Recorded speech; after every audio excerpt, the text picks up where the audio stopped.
Thank you for joining me. This is part 3, the final chapter of Batman Damned. I've gone through the first two. The crazy story that's been going on in this book where Batman, they think that the Joker has been killed. Batman's been on a hunt to find out who, what, why. Although the implication is that Batman was there on the scene when Joker was killed. Batman was there, but he can't remember what happened. And so now all these dark forces keep coming after him. You got Constantine being kind of his guide. We've run into the demon Etrigan. We've seen Zatanna, the girl with the magic. Deadman's there trying to seemingly help Batman, but answers are not forthcoming. Feels like Constantine knows something, which would make sense. He knows something guiding Batman. And we ended on Batman encountering Harley Quinn, and she tried to assault him and ended up trying to kill him, but assaulting him and then killing him. But then Batman gets up and starts choking her out. Presumably, the way it reads is like he's killing her right there in front of the glowing light of the bat signal. And that's where book 2 ended. So something weird is going on. We're going to see the ultimate conclusion in this issue. This great shot. It's like a Joker smile on a skull, but living eyes. It's so creepy. It's kind of hard to know exactly what that is supposed to be. The Joker skull, I would get. I don't know, right? Let's go. Get a skeleton in the ground. And, you know, the text, again, the narration is from Constantine. I'm not going to read all the Constantine narration, but this skeletal body, it starts like reforming, like a body that would decay and rot. It starts doing that in reverse. There's a heart, and suddenly, well, there's a bat, I should say, rather. Let me undo that. There's a bat inside the chest cavity of this skeleton, and the bat unfolds its wings, and inside is a heart that starts beating. Then Batman's eyes pops open, and there's Batman in some kind of box. Like, how did he get here? What is going on? Something really strange is going on. But then we see that he's basically in a coffin buried underground, which to me is like one of the most frightening scenarios ever, to be buried alive, unable to move, and all you can do is lay there until you die from lack of food, water, air. Like, it's like one of the most horrifying situations I could ever imagine being in. If we've all seen that movie Kill Bill, Tarantino, in that second one, volume 2, when the bride was buried underground. And I remember watching that movie, the way Tarantino portrayed that, and I was sitting there like, this is freaking me out. Like, I'm sure she's going to get out, but how? And then there was that whole scene where she was taught to, like, you know, contain all her power in that punch with her hand up close and just start punching through it. So great. But we're not here to talk about a Quentin Tarantino movie. I just couldn't help but think of this. But he's buried, and you realize he doesn't have his bat belt. His belt of tools is not there. So he's kicking, he's kind of freaking out, he's buried. What the hell does he do? But suddenly the thing starts cracking and creaking around, and some branches come snapping through it. Giant branches through the whole thing, all the way through the coffin, and then it rises it up out of the ground. These branches pull the coffin out of the earth. I was like, what the hell is this gonna be? Holy fucking shit, it's Swamp Thing. And I again, as I've said through both of these videos previous to this, I know very little about most of these characters. I'm aware of their existence. I've seen Deadman. I've seen him, but I don't know anything about him. I've seen very little of Constantine. I've seen very little of Zatanna, because I don't read a lot of DC comics at all. I've seen Swamp Thing. I understand the basics about him, but only on the very most basic level.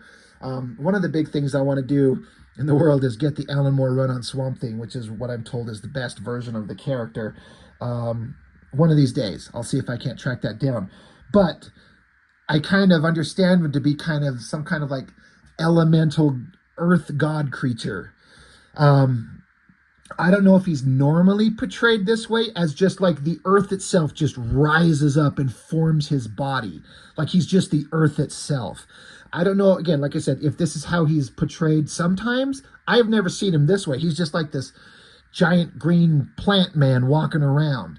But him just being part of the earth coming up out of the ground. This is an incredible double-page spread. The trees in the background, the statues and everything. But Swamp Thing saves Batman. I'm like, oh shit. Well, this is cool.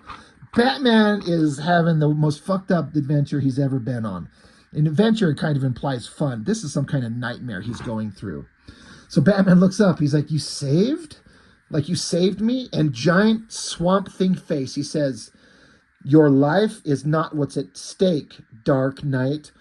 Forces both sides lay claim. Like, he's, you know, kind of talking in riddles, but goddamn, I think everyone's talking in riddles in this book written by Azzarello. But then there's Constantine. Again, got a mask over his eyes. He says, Jesus, it's like listening to a bleeding 45 played at 33. So it's like he's implying that Swamp Thing talks slow in stages, you know. So Constantine says, mind yourself there, old chum. Seems to be a fungus among us. So Swamp Thing, again, I love this big shot of, I love how he's this giant creature, gets right in the face of Constantine. He says, Knight, meaning Dark Knight, like Batman. He says, Knight, this man never means well. Constantine says, well, what does I mean then? And Swamp Thing says, to amuse yourself. Constantine says, not such a bad way to go through life, is it? Swamp Thing says, those that laugh through it seldom die with a smile. So Constantine says, piss off, confuse us, as is to say Confucius, like, oh, you're giving us some wisdom, but you're just here to confuse the situation. So Batman's pissed. He says, I've had just about enough of your snark, Constantine. And then Constantine says, come on, even after I snatched the belt Ms. Quinn took from your waist before she, well, you know. So he's implying that, you know, he's got his belt that Harley Quinn took off him before Batman maybe did something to her.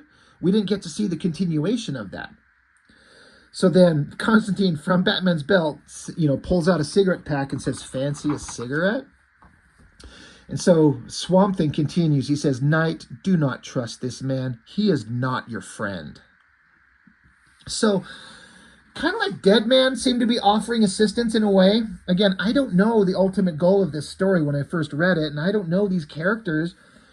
I don't know if these interactions are based on past stories that I'm just unaware of, but I like that Swamp Thing saved Batman, and he's saying, like, giving Batman some truth to understand. He's like, don't trust this Constantine guy. He's not your friend. Constantine says, no, I'm more than your friend. I'm the best chance you've got. Swamp Thing says, I've heard that before. Constantine says, surprised, what with them potatoes growing in your ears? See, muddy muckety muck, while the world's in need of a savior, humanity needs its devil or boogie or Batman.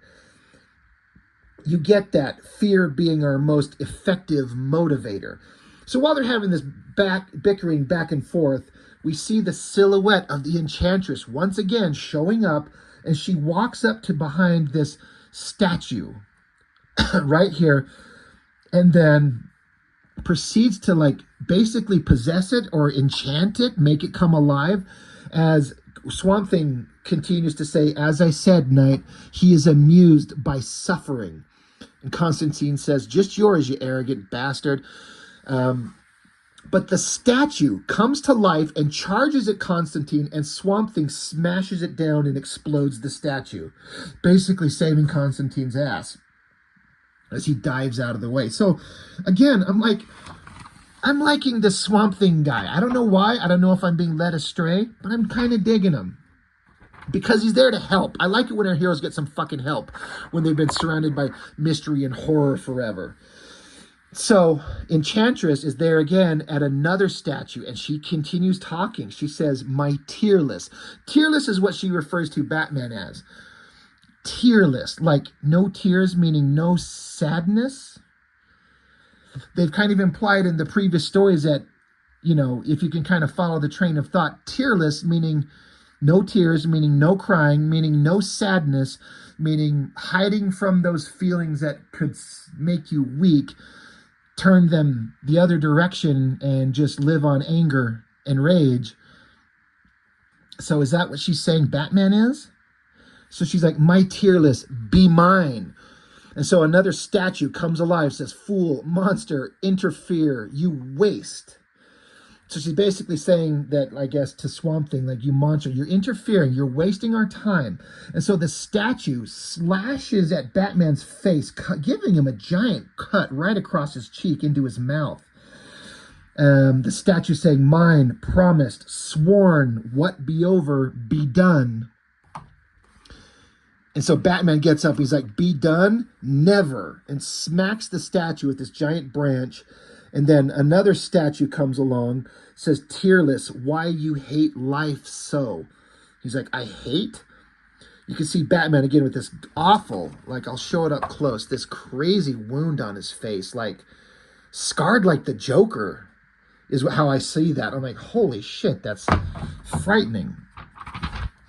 But then once again, Swamp Thing shows up and smashes the possessed statue down. And he says, no, do not listen to her enchantments. I like, again, that Swamp Thing is like, don't listen to Constantine, but don't listen to her either. Like, don't listen to these people. So Constantine goes running off, and the Enchantress text says, why can't life win? Be over, be still, be mine. As she runs off into the forest there, Batman chases after. He's like, who are you? And she says, I be fate written. So you got Swamp Thing as a giant creature in the background here. It's kind of interesting. I wonder why he's getting all big and giant there. But Batman keeps chasing the Enchantress into the forest. You know, she says, I be fate written. And then Batman's like, what does that have to do with me? And Enchantress says, why you no remember? So as Batman keeps looking through the forest, she keeps zipping around him, is how I read the images here. Just keeps zipping around faster than he can keep up with. And she says, I be first kiss, I be first love, I be first blood. You be mine, I be your secrets. And she puts up the finger to the mouth as she's done before. Now she's looking old and withered like an old woman. And Batman just kind of freaks out and falls to the ground. And once again, Swamp Thing shows up out of the ground, smashing the statues away. And just sends the Enchantress away, I think. You know, he just kind of sends her away, saving the day in the moment here. And Constantine, who's hiding, he's kind of freaked out. He's like, well, we made short work of our demons, eh, lads? And Batman's like, what did I just like, what the hell is going on? Constantine says, you hurt her feelings. And Batman says, shut it, you ass. And then Swamp Thing says, he kind of laughs. He's like, I knew there was a reason I liked you, Knight. Because we've established that, you know, Swamp Thing does not like or trust Constantine. And when Batman's calling out Constantine, calling him an ass, Swamp Thing likes that. He's like, I knew there was a reason I liked you. But then Swamp Thing says, Constantine is right. Though humanity needs fear, I wonder, what will it make of it? And then Swamp Thing just sinks into the ground and is gone. Batman's there, Constantine, I'm tired. I need answers. Constantine says, pity the one person can supply him is dead. Good thing the line between life and death is just a hurdle through. So he says, you want to see him? So the one person who can supply answers is dead. Do you want to go see him? So, you know, they're implying, all right, I'll take you to the person that has answers. He's dead, but he's got all the answers. Now we cut back to a classic scene that we see. You know, we see Zorro, and we know the classic version of the story, as I've always known it. I know there's been different versions, but the night that Bruce Wayne's parents are killed is when they took him out to a night on the town to go see Zorro.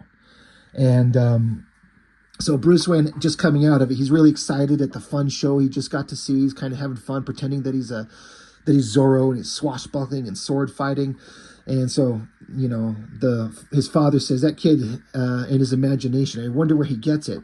The wife says, not from you. He says, Martha, let's not ruin the evening. So again, they're implying bad relationship between these two, as has been established. But while this is going on, Kid Bruce once again hears the childlike voice of the enchantress from back in the time when she's been haunting him as a kid.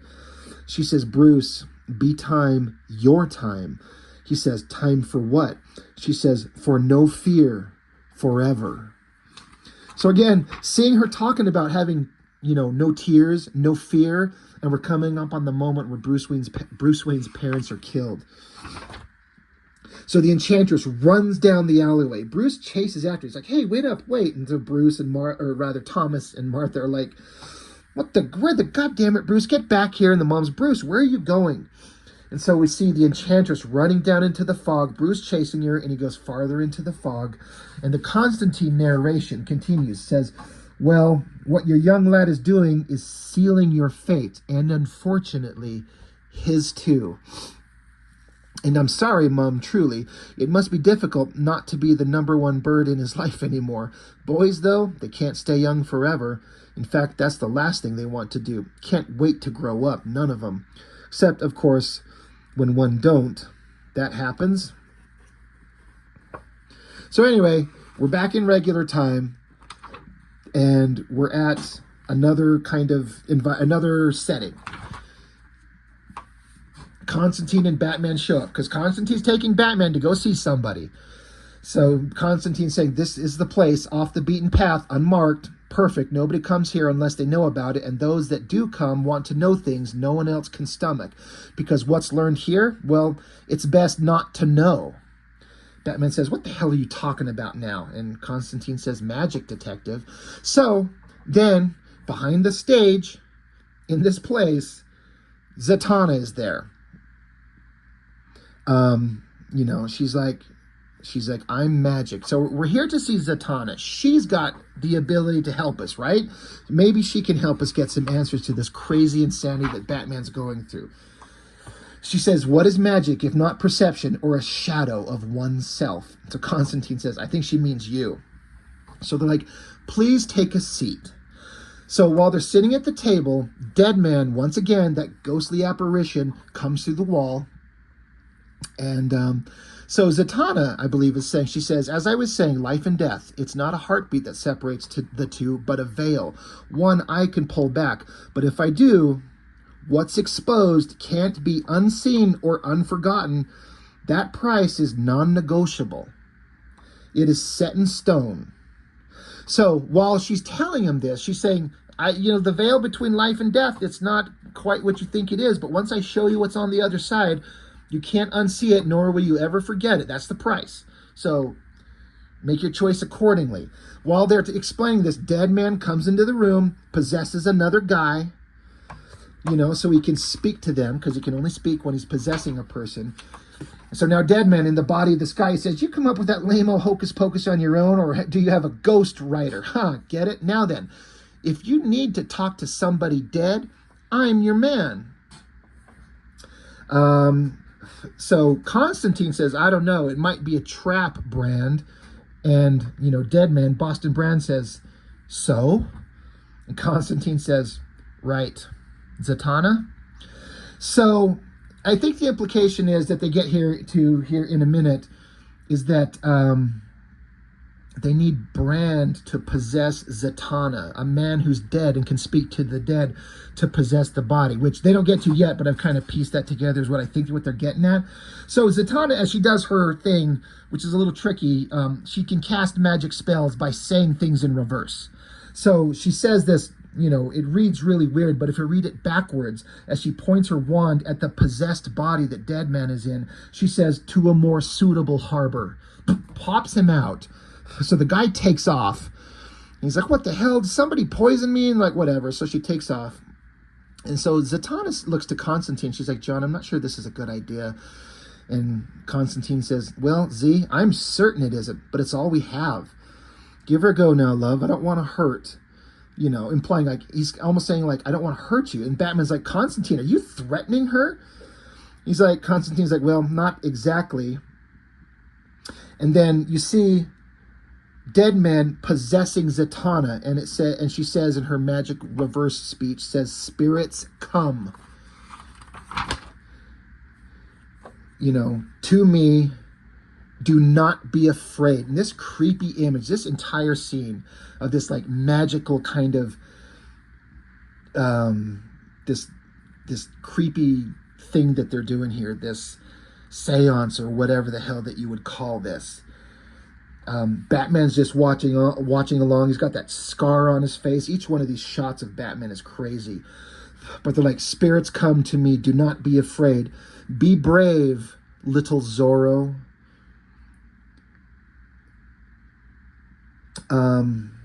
This man needs you. And then in this empty chair, suddenly a ghostly apparition of child Bruce Wayne is sitting there, and Batman is looking at his childlike self. So we flip the page, it says be brave, and he's sitting there possessed, these magical energies coming out of his mouth, so creepy. And then it comes back to this magical smoke going down to the gun that has killed his parents, presumably. So now they're back in the scene where Batman's parents were killed. And Batman's like, please, no, Constantine, in God's name, what have you done? And Constantine says, well, here's the bit, Batman. Neither myself nor God have anything to do with this. And so we see Bruce Wayne's parents shot dead, as has happened. And then you see this creepy, skinny, like zombie version of the Enchantress, and holding Bruce Wayne right there. She says, Bruce, be mine, Constantine, mine. Deal be made, not to be broken. Tearless for fearless. So that creepy shot of the Enchantress's face is so freaking creepy. And it's just frightening to see this poor innocent kid, Bruce, almost like dead. It kind of looks like. And Batman just, now that he's witnessing this scene, reliving the situation where his parents were shot, he's like, Mother, Father, I'm so sorry. And the Enchantress says, be sorry. Batman says, what can I do to change this? And the Enchantress says, you be fearless. You pay with tears. Deal was struck. No change. We dance. And then this rat that's on the ground comes along and bites the Enchantress and kind of stops her and makes her scream for a minute. So, again, as we've seen in the previous chapters, the implication is that she keeps saying, tearless for fearless, implying I'll take your sadness to make you fearless, which implies, like, I'll give you the single-minded strength to not have to fight, you just have to not have to deal with your emotions, to become this fearless creature that will be the Batman. But you're mine, like I have your soul, is what's implied. So the rat bites the Enchantress, and while she's distracted, Constantine picks up the gun and fires 3 shots into her, pow, pow, pow, shoots her down, and says, I'll go dance with yourself, you old twat. And now Batman, looking down with Constantine, it's a little vague. It doesn't say it directly, so you're kind of meant to fill it in a bit. But what I see is, and the implication is that Bruce Wayne as a kid in this situation was shot the same as his parents. He's shot too. He's dead as well. There he is, lying dead. But the implication is that the Enchantress said, I'll save your life and take your sadness and let you become the fearless Batman. But, like, you're mine. This is a part of the deal. Your soul is mine. It doesn't say it hyper clearly, but it's what I interpret it as. Constantine says, you might want to pinch yourself there to make sure. And Batman says, that's my body. Constantine says, that's your past. Time for you to leave it behind. Batman says, that's very hard to do. Constantine says, so? Maybe you died in the alley. Maybe this is hell. Batman says, if this is hell, then it's one of my choosing. And Constantine says, some ego on you, eh? So then this great big silhouette shot of Batman walking away. Constantine says, where are you headed? Batman says, where I should have gone long ago. And so it says the Gotham City Police Department morgue. Batman says, before I let you lead me anywhere but here. Constantine says, I kept you away as long as I could. So, you know, the whole thing started out with the Joker's dead. Maybe you should go and find the Joker's body and see it. But he kept getting distracted and pulled away by Constantine and everyone else taking him anywhere but to the morgue. And Constantine's like, I tried to keep you away from here as long as I could. Like, there's something here. I don't know if you want to see it. But this is where I take my leave, Constantine says. And, you know, Batman's like, Constantine? He says, now, we're not much for goodbyes, either one of us. And do take care what you say to its almighty self. And that's an interesting phrase right there. Take care what you say to its almighty self, the Almighty. So inside the morgue, Batman goes down the hallways, all this great imagery, and there is that guy, the vagrant guy, the homeless guy. And I don't know if I pieced it together until this very moment that this is what is it, the Spectre from DC Comics? That's him, and that's been him the entire time. Once again, I don't know anything about the Spectre except what I read about him in Kingdom Come by Alex Ross.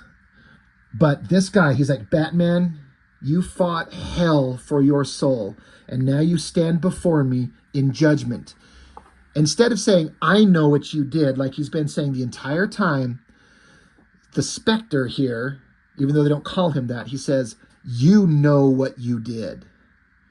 You know what you did. And Batman says, I know what I didn't do. So now there's a scene between Batman and Joker. Batman's face is bloody. You'll notice that Joker's got a knife right in Batman's side right here. If you remember, in page 1 of this book, in the opening scene, Batman's in an ambulance with a knife or a wound, like a bloody wound in his side. Well, there's Joker with the knife in his gut. There's Joker, this insane shot of him, knife, Batman pummeling the shit out of him. And Batman says, as it said here in the previous pages, I know what I didn't do. I didn't hold back. So pummeling the Joker, bleeding out in his side, the Joker, as he falls backward from Batman's punch, trips over a body of another guy and tumbles over the side of the bridge, where they implied at the beginning that Joker had fallen from the bridge and died, but also Batman fell off the bridge. So Joker falls over the side and grabs onto the edge, onto the lip of the edge of the scene, of the bridge there, looking up. And that says, you know, Batman says, I didn't hold back. And the Spectre says, because you knew. Batman says, I knew. The Spectre says, your wounds were fatal. And Batman says, from a knife, a goddamn knife. When that maniac fell, I reacted, like I always do. And Spectre says, even faced with death? Batman says, yes, but then. So the implication is that he got stabbed, and Batman knew his wounds were fatal, meaning he got stabbed in a way that I'm going to die from this, from a fucking knife wound, which is possible. But when Joker tumbled over and holds onto the edge, Batman reacted like he normally does. He puts out his hand like he's going to save him. I'm going to save you, Joker. You're not going to fall to your death. He's going to save him like he normally does. But Batman says, but then, knowing he was going to die, Batman, knowing he's going to die from a knife wound, he says, I was afraid of what he'd do when I was gone. So Batman closes his hand that he had reached out to offer to pull up Joker, but he's realizing that if I die and Joker's still alive, what the hell would Joker do to this city if I'm not around to stop him? So Batman did not save the Joker, and the Joker presumably fell to his death. And so the Spectre says, you must pay for your crime. And Batman says, aren't you being a little harsh? Spectre says, harsher than you? You are judged as you judge others. And so they pull out this body, and we don't see who it is. And Batman just lifts up the hood, you know, the covering on it, and looks down on it and says, I wish he were still alive. And then, like a ghostly apparition, he swooshes into the morgue section here where this body is, and it slams shut. Closes.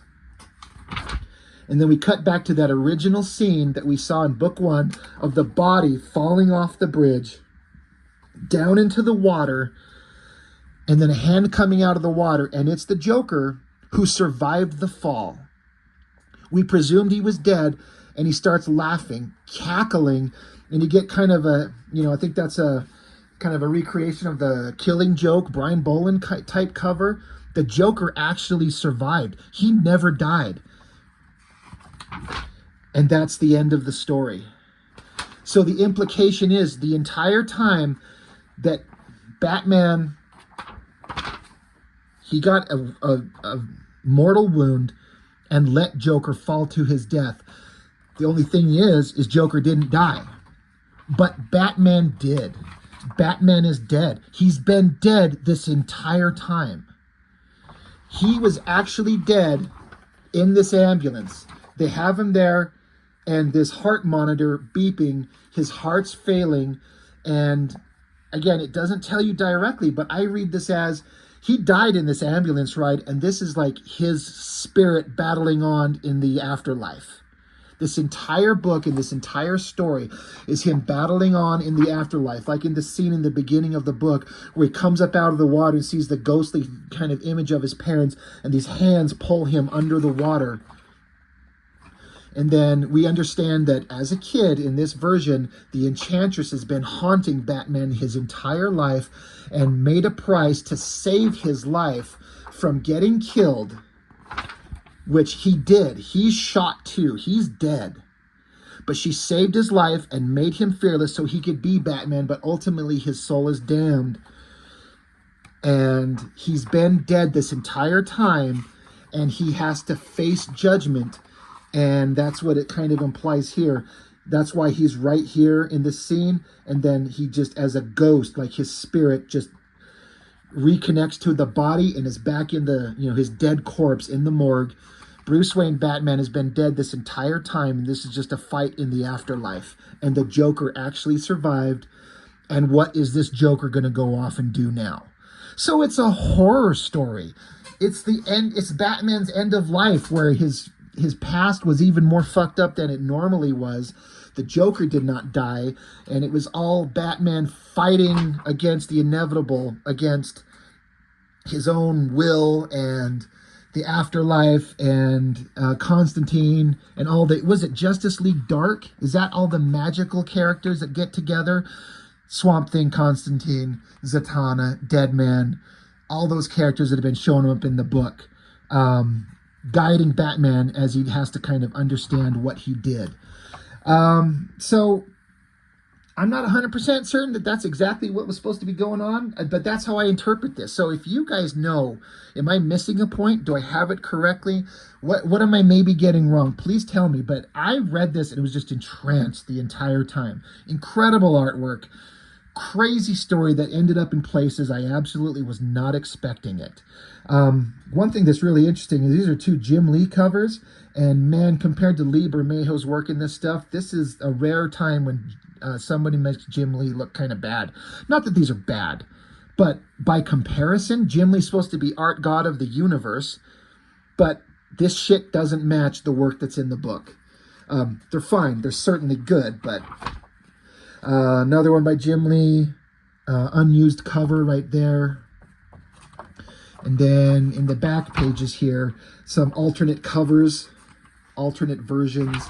And then the original artwork in the grayscale as it's created by the artist before it's given color. All of this stuff looks incredible. I think this looks amazing. I wouldn't mind seeing this book in just a black and white like this.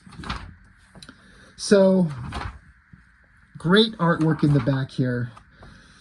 So, again, I guess what I'm getting at is, for those of you who have read this story, what did you think of it? Did you like it?